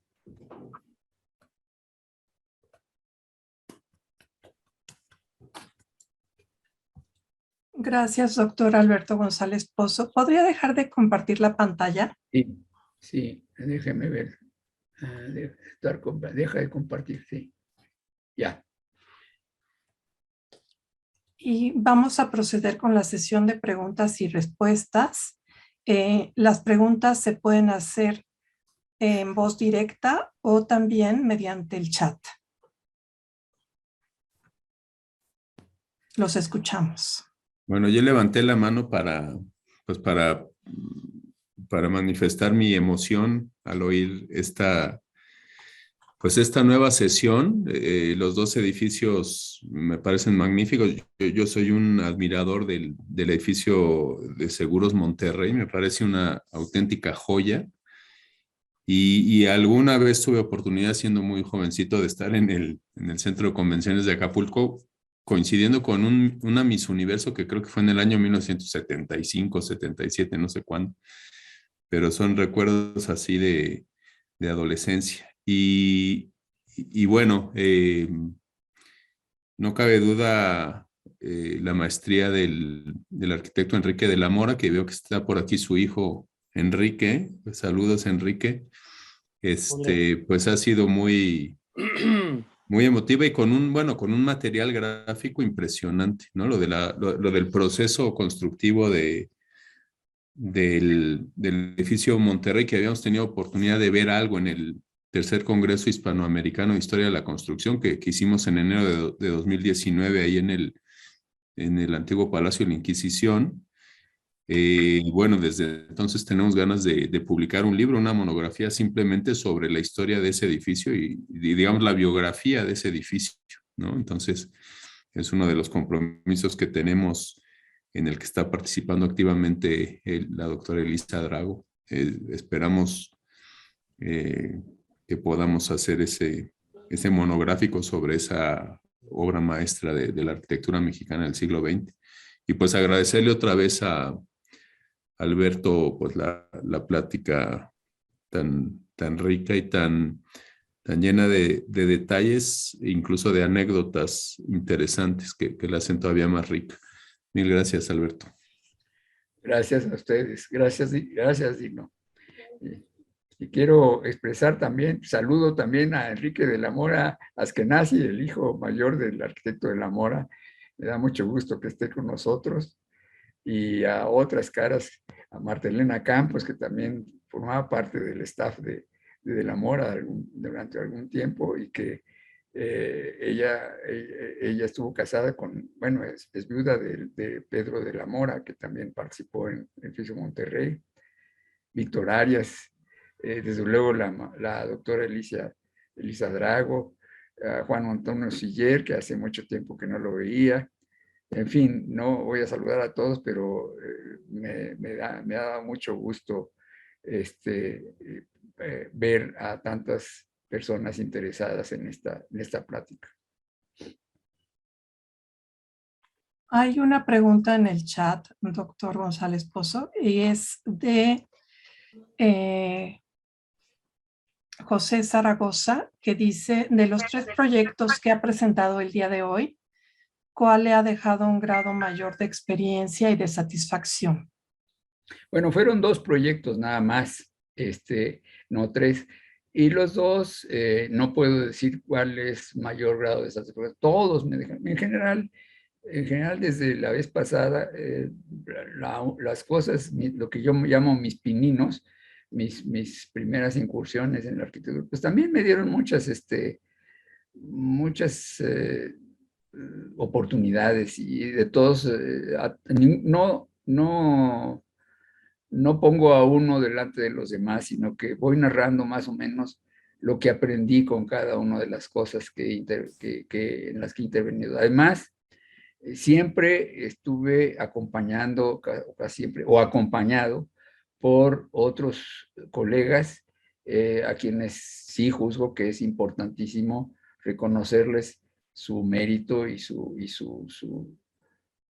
el crédito que se merecen, ¿no? Sí. Gracias, doctor. Veo que Víctor Arias tiene levantada la mano. Muy bien, le cedemos la palabra. ¿Cómo le? Gracias. Buenas noches, Alberto. Buenas noches a todos. Me parece que es una exposición no solamente importante, sino una exposición que merece ser conocida por mucha gente. Pero también, como parte de ello, ya en esos años tú escribías en revistas y escribías en periódicos y editaste un pequeño libro en 1971, antes del proyecto de Acapulco, Sí. que fue muy importante para muchos de nosotros porque pues realmente los arquitectos en esos años pues no se preocupaban por escribir y tú lo hiciste, y lo hacías de una manera realmente muy atractiva, porque usabas un lenguaje pues muy sencillo, pues, y sin mayor pretensión teórica dentro de la arquitectura. ¿Qué pasó? Aunque yo sé que posiblemente los expliques después, ¿qué pasó con esa época tuya no de teórico, sino de crítico o de analítico de la arquitectura? Bueno, el librito este que se llamó El dominio del entorno, creo, me parece que se llamaba, Sí. y que lo editó la SEP, así como del tamaño de los SEP 70, no sé si aquí los presentes recuerden esa colección.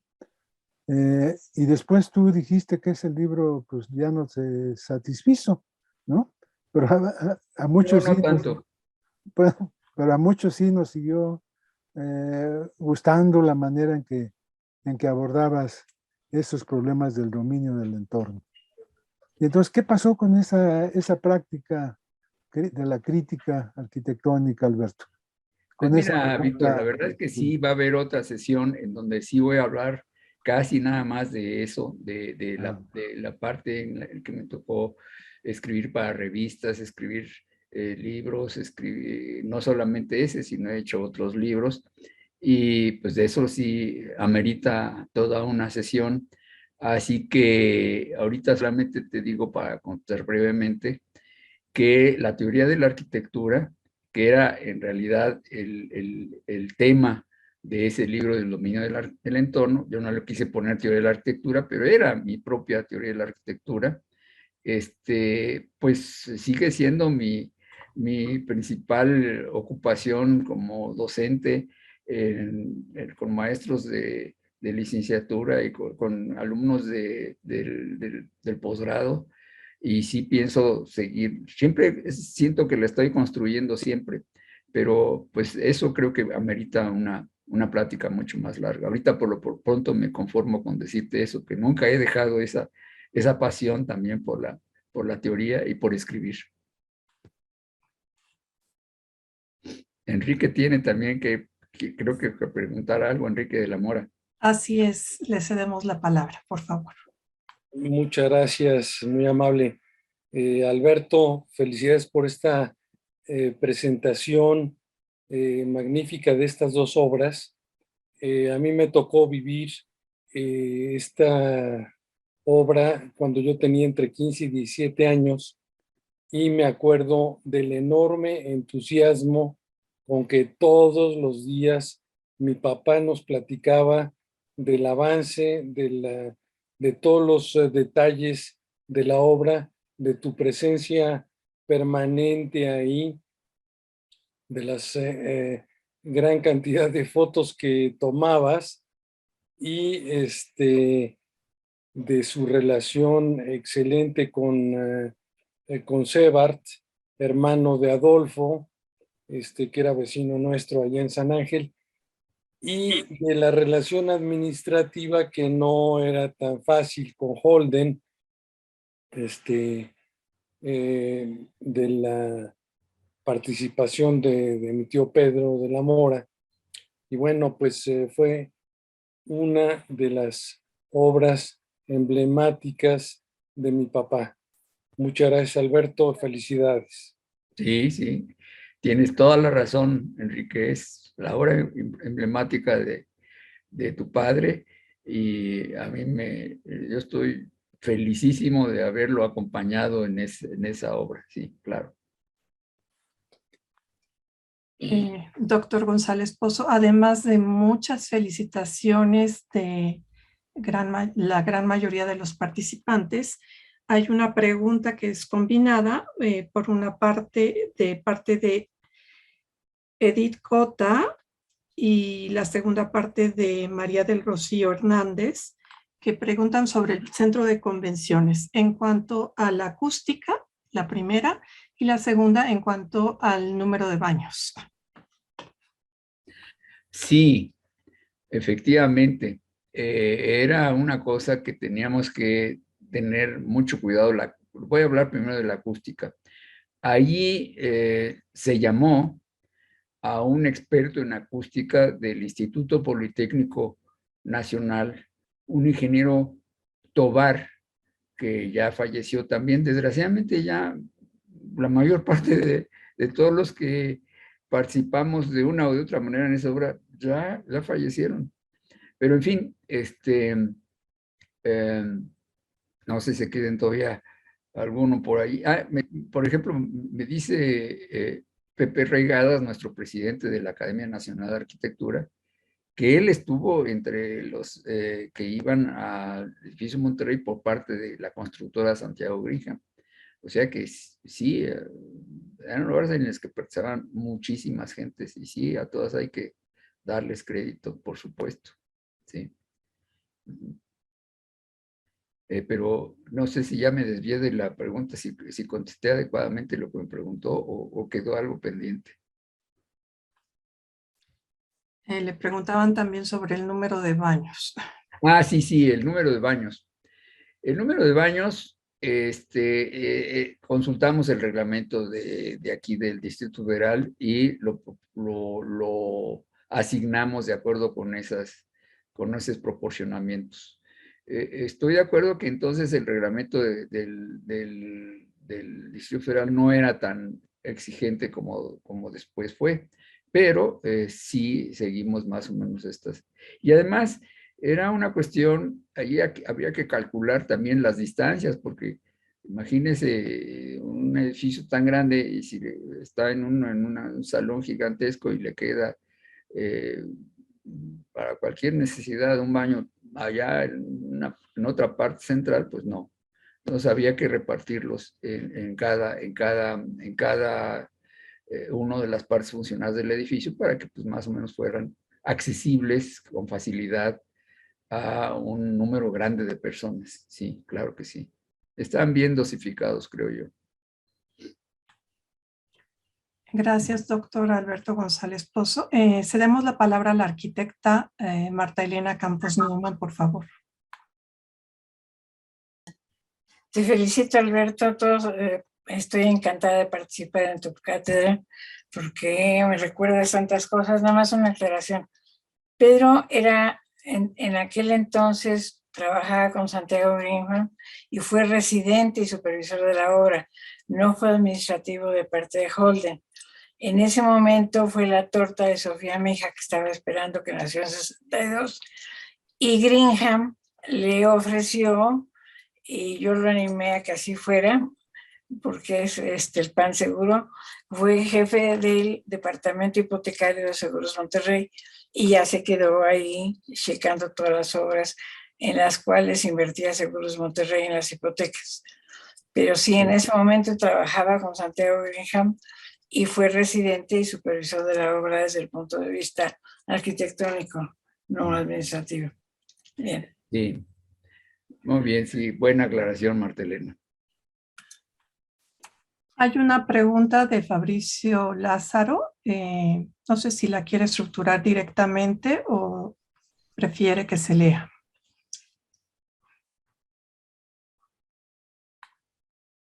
Bueno, la leemos. Dice, el edificio Monterrey tiene como referente conceptual el principio estructural de Johnson Wax de Wright. No creo. No, el edificio de Johnson de Wright, en primer lugar, tiene claros muy pequeños, tiene voladizos muy pequeños. En segundo lugar, pues cada piso está apoyándose en un apoyo central nada más. En este edificio, sí, los apoyos centrales soportan parte de los pisos del edificio, pero digamos la mitad del peso de los pisos, pero la otra mitad se soporta desde arriba, desde una superestructura de la que cuelga los demás pisos.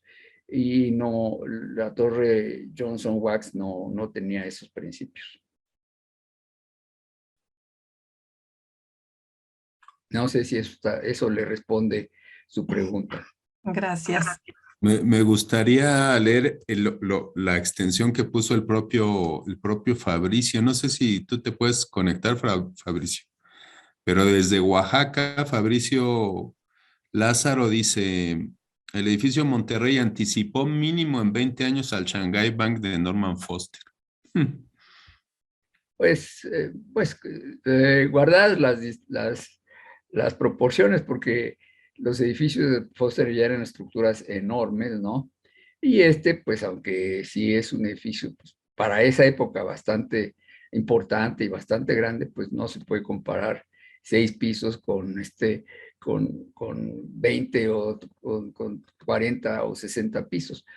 Quiero decir que para mí es más importante el antecedente de este edificio en otro que sí se hizo en Monterrey, no por el arquitecto de la Mona, sino por unos arquitectos muy bien ubicados allá. Uno de ellos creo que era sobrino de los hermanos Landa, no sé si de cuál de los dos, pero creo que de Agustín, porque se llama Landa y no sé si todavía está activo, pero hizo una torre bastante alta en Monterrey, en donde colgó, eran como 3 secciones de 10 pisos cada uno, con unas estructuras intermedias y las iba colgando entre 2 apoyos. Entonces, sí, es un sistema que sí se ha hecho después. Y repito que en Bélgica, en Holanda, sí hicieron varias propuestas de ese tipo. Creo que las de Holanda, que no son bastante logradas, pero pues aquí fue de los primeritos y creo que para las condiciones sísmicas y del subsuelo de México, de la Ciudad de México, fue realmente una hazaña, que quizás en otras partes del mundo no tienen tanto problema de ese tipo. Alberto, no sé si esté bien mi observación, pero quizá el que se le podría comparar en sistema estructural o que que seguro tuvo influencia es el de Celanese, de Ricardo Legorreta, y en Avenida Revolución, ¿no? Y efectivamente, aunque el edificio de Ricardo Legorreta es prácticamente de un solo núcleo central, no de 2. Y bueno, los claros que logró, pues no sé si sean iguales, pero eran bastante parecidos a los del edificio de Monterrey. Y además, el diseño estructural también es del doctor Sebart, o sea que él ya tenía bastante camino andado cuando él y Ricardo hicieron ese edificio de Celanese. Por supuesto que sí. Está emparentado con ese edificio. Sí, efectivamente. La maestra Elodia Gómez Maqueo lo felicita por la excelente presentación y se disculpa porque no tiene activada su cámara y micrófono. Y también hay una pregunta de Ismael Domínguez Naranjo, en donde dice, en estos 2 proyectos, ¿cómo influyó las instalaciones en general? Y si ustedes como arquitectos lo decidían o habían otros equipos de trabajos que los apoyaban. No. Una de las ventajas que yo ya había aprendido desde que estuve con Pani, con Sabludowski, con Salvador Ortega, y desde luego con el arquitecto y con mis socios y con todos los demás arquitectos con los que he interactuado, es que el arquitecto sí puede fijar criterios más o menos generales de dónde van las instalaciones, sí tiene que prever espacios para las instalaciones y dónde van a ser y cómo van a ser, pero sí hay que llamar a expertos. Entonces, aquí teníamos mucha interacción con expertos en hidráulica, en agua, drenaje, etc. Entonces, en aire acondicionado, en electricidad, en el centro de convenciones, por ejemplo, la parte de iluminación era importantísimo, pues por eso también. Había expertos para todo. Había expertos en mecánica general, expertos en otros campos y que había que atender para realmente y dialogar con ellos, ¿no? A veces uno les proponía alguna cosa, pero pues en general tenía uno que respetar también su experiencia, para lo que los habíamos llamado, y generalmente resultaba una interacción muy fructífera porque salía pues la mejor solución posible, ¿no? Sí.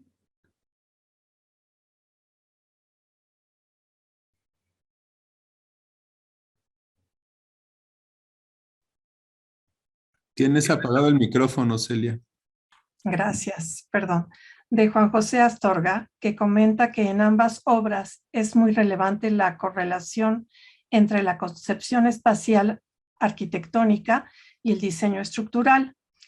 Y pregunta, más bien una solicitud, ¿podría platicarnos un poco más sobre la interacción creativa entre especialistas durante el proyecto? Gracias. Bueno, pues sí, es lo mismo, más que la parte estructural sí es una interacción más delicada, más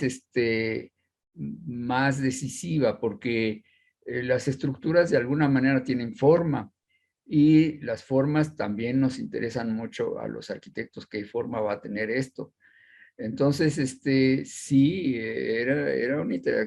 siempre fue una interacción muy nutrida y a veces discutida, y a veces no era tan fácil ponerse a la primera de acuerdo con un consultor, ¿no?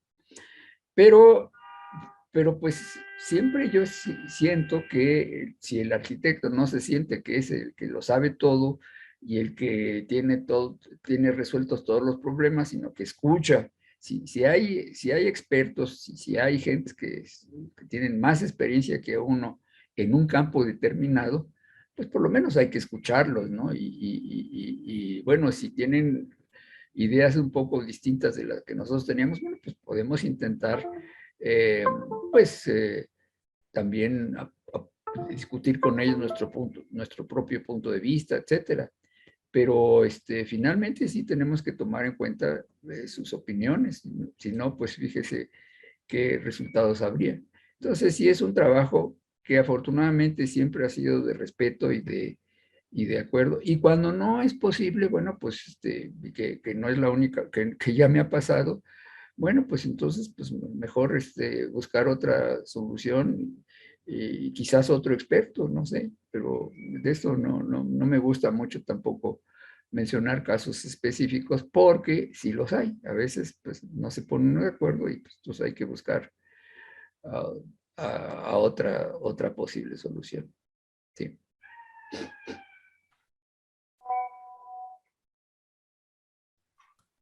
Gracias, doctor. Hay muchas felicitaciones en el chat que pues se las haremos llegar con el chat completo para Muchas que usted gracias. esté enterado de todas ellas.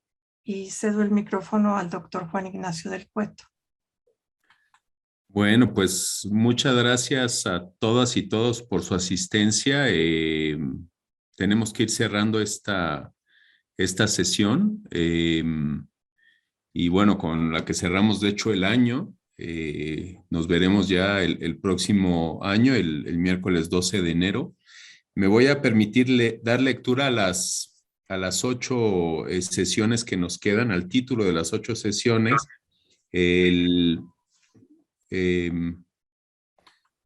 Perdón, ya aquí está. La sesión 3, que será el 12 de enero, ya el próximo año. Aprovecho para felicitarlos a todos, que tengan felices fiestas y un excelente 2022. El 12 de enero ya del próximo año, la sesión 3 se titula La etapa de cascarones alabeados, 4 iglesias en Coyoacán, naves y servicios en la fábrica Ribetex, el centro comunidad en La Laja, Acapulco. Después la sesión 4, ya ahí será semanal, el miércoles 19 de enero, los primeros retos urbanísticos, el proyecto Cholula, la Plaza Mayor de Veracruz, y los proyectos para la Central de Abastos 1969, el plan de reconstrucción de Managua. La sesión 5, el 26 de enero, sirviendo a la arquitectura y el urbanismo desde las responsabilidades gremiales y en el servicio público, otro de los papeles de las digamos, de las facetas en que tuvo un destacado papel el doctor González Pozo. la labor editorial y la difusión radiofónica de la arquitectura, donde seguramente nos comentará lo que preguntaba Víctor Arias, ¿no? Respecto a la crítica de arquitectura que también con tanta, pues con tanta buena mano desarrolló. La sesión 6, que será el 2 de febrero, la etapa de planes de conservación de 7 centros históricos y otros estudios de vivienda campesina. La sesión 7, el 9 de febrero, docencia e investigación universitaria desde 1958, experiencias en misiones internacionales en Irán, Bolivia, Panamá y Cuba entre 1981 y 2007. La sesión 8, el 16 de febrero, planes urbanos y territoriales de mayor magnitud, zona de influencia de la refinería de Tula, plan de crecimiento de Pachuca y plan de desarrollo urbano de Bahía de Banderas.